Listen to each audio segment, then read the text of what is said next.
Essa semana foi movimentada no mercado. Tivemos mudanças no imposto de renda aqui no Brasil, shutdown nos Estados Unidos e também a divulgação de resultados da Nike. Olá pessoal, eu me chamo Maurício Gamil e sejam bem-vindos a mais um Giro de Notícias, que é um quadro aqui do canal onde eu trago para você as notícias mais relevantes da semana e os seus impactos dentro do mundo dos investimentos. E vamos começar falando da principal notícia que aconteceu no meio dessa semana envolvendo a aprovação da isenção do imposto de renda para quem tem uma renda de até R$5.000 por mês. E essa proposta já foi aprovada na noite de quarta-feira pela Câmara dos Deputados e falta apenas a aprovação no Senado e também a sanção do presidente Lula. E o que efetivamente vai mudar na prática para você? Basicamente, se você tem uma renda de até R$5.000, você vai ser isento de imposto de renda, você não vai ter que pagar mais nada.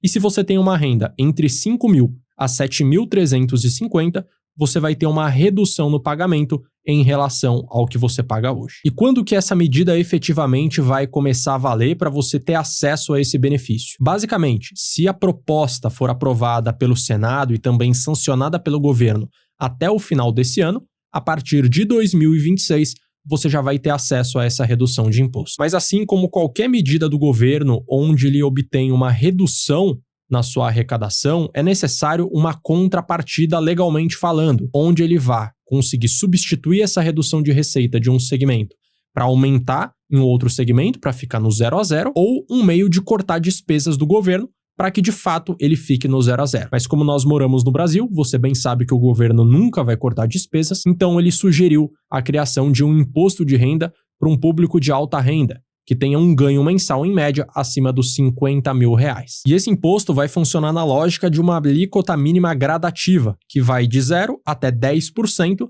para quem tem uma renda superior aos R$100.000 por mês e hoje não paga esse mínimo de imposto. Até agora não temos notícias mais profundas a respeito desse imposto voltado à alta renda, mas a expectativa é que isso só atinja você que receba uma renda acima dos R$50.000 por mês através da sua pessoa jurídica, através de uma empresa. Então, se você é CLT e ganha 50, 60, 70 mil reais por mês, você já paga um valor maior do que 10% de alíquota de imposto. Então, nesse caso, você provavelmente não será afetado. E quais são os impactos para o cofre público? A estimativa é que a partir de 2026, o governo perca uma arrecadação de 25,8 bilhões, mas em contrapartida, por conta da tributação mínima de altas rendas, a geração de receita estimada é de 25,2 bilhões, basicamente ficando no 0 a 0. Então, se você se encaixa no público que vai ter a isenção de imposto ou simplesmente uma redução, você que está aí na classe média baixa ou classe baixa, vai sobrar mais dinheiro para você consumir e também, principalmente para você que acompanha aqui no canal,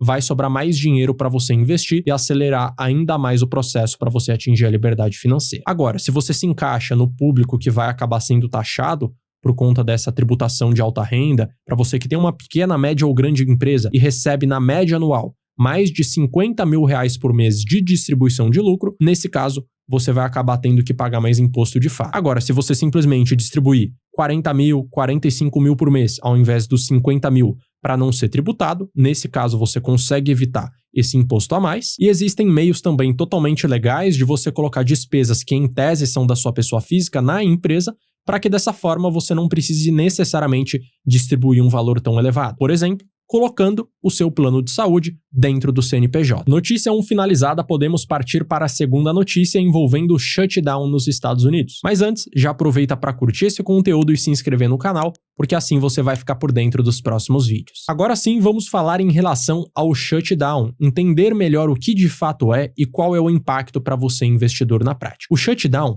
nada mais é do que uma medida que o Congresso acaba podendo fazer nos Estados Unidos, caso ele não aprove as leis de financiamento propostas pelo governo federal, nesse caso, pelo presidente Donald Trump. E o shutdown acabou sendo efetivado justamente porque o partido oposto, que no caso é o Partido dos Democratas, oposto no caso ao presidente Trump, simplesmente não aceitou essa proposta que o Trump enviou para o Congresso. Isso porque, de acordo com os democratas, eles querem a inclusão de algumas medidas ligadas à saúde nessa proposta de financiamento, para que eles aprovem de fato o que foi enviado pelo Trump e encerrem o processo de shutdown. E o que isso afeta diretamente na economia americana, principalmente na parte pública? Alguns segmentos vão ficar em operação total, como por exemplo o controle de fronteiras e algumas operações militares.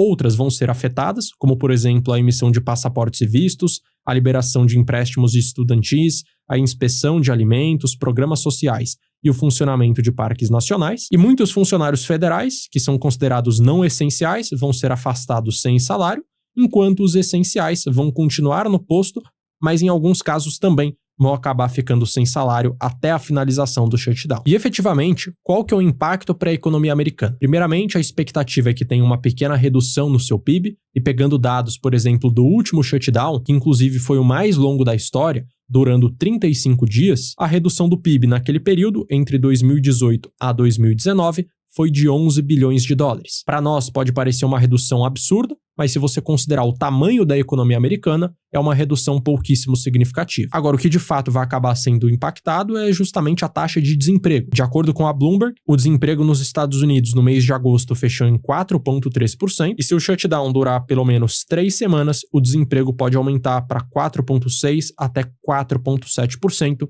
aí sim causando de fato um impacto negativo. Mas o que você deve estar querendo saber é em relação ao impacto no mundo dos investimentos. E a grande verdade é que o impacto é mínimo ou praticamente zero. E você pode estar observando agora na sua tela o quanto a bolsa americana rendeu nos últimos 4 shutdowns que tivemos. Então, pegando um que aconteceu durante o governo Obama, no ano de 2013.